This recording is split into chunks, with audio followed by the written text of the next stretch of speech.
Hello বন্ধুরা, সবাই কেমন আছো? আশা করি সবাই ভালো আছো। আমিও খুব ভালো আছি। আজকে কিন্তু একটা অসাধারণ স্বাদের ক্ষীরের রেসিপি শেয়ার করব, বা বলতে পারো যে নলেন গুড়ের যে মাখা সন্দেশ, সেটার রেসিপি কিন্তু তোমাদের সাথে শেয়ার করব। যেটা পিঠে এমনি তো খেতে ভালোই লাগে, পিঠের মধ্যে যদি পাটিসাপটা বা পুলির মধ্যে যদি দেওয়া যায়, সেটার টেস্ট কিন্তু আরও বহুগুণে বেড়ে যায়। তো প্রথমেই কিন্তু আমি 1 লিটার দুধ আমি নিয়ে নিয়েছি। আর এখানে নিয়েছি 300 গ্রাম মতো পনির। সেটাকে ভালো করে, যেমন করে রসগোল্লার জন্য ম্যাশ করা হয়, সেইভাবে কিন্তু হাতের তালু দিয়ে সুন্দর করে এটাকে ম্যাশ করে নেব। ম্যাশ করা কিন্তু আমাদের হয়ে গেছে। এই দিকে কিন্তু দুধটা ফুটতে শুরু করেছে ভালোভাবে।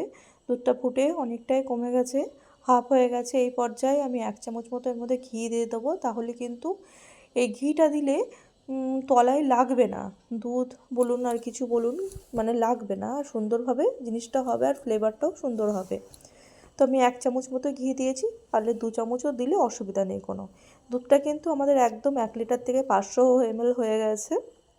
এই পর্যায়ে আমি কিন্তু যেই পনিরটা আমি ভালো করে ম্যাশ করে রেখেছি, সেই পনিরটা কিন্তু অ্যাড করে দেবো এর মধ্যে দিয়ে সব কিছু আমরা ভালো করে নাড়িয়ে নেব।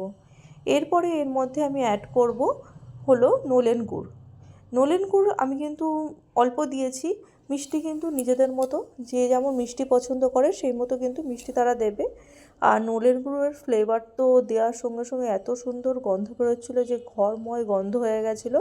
এবার আস্তে আস্তে লো টু মিডিয়াম হিটে আমরা কিন্তু ক্ষীরটা তৈরি করে নেব। এখানে কিন্তু হাই ফ্লেমে যদি আমি ক্ষীরটা তৈরি করি, সেক্ষেত্রে কিন্তু ক্ষীরটা জল মরবে না, ভেতরে ভেতরে জল জল জল থাকবে, জল জলে করবে। জিনিসটা কিন্তু একদমই ভালো হবে না, আর বেশি দিন কিন্তু থাকবেও না। তাই লো ফ্লেমে আমরা ভালো করে আস্তে আস্তে এটাকে শুকিয়ে নেব।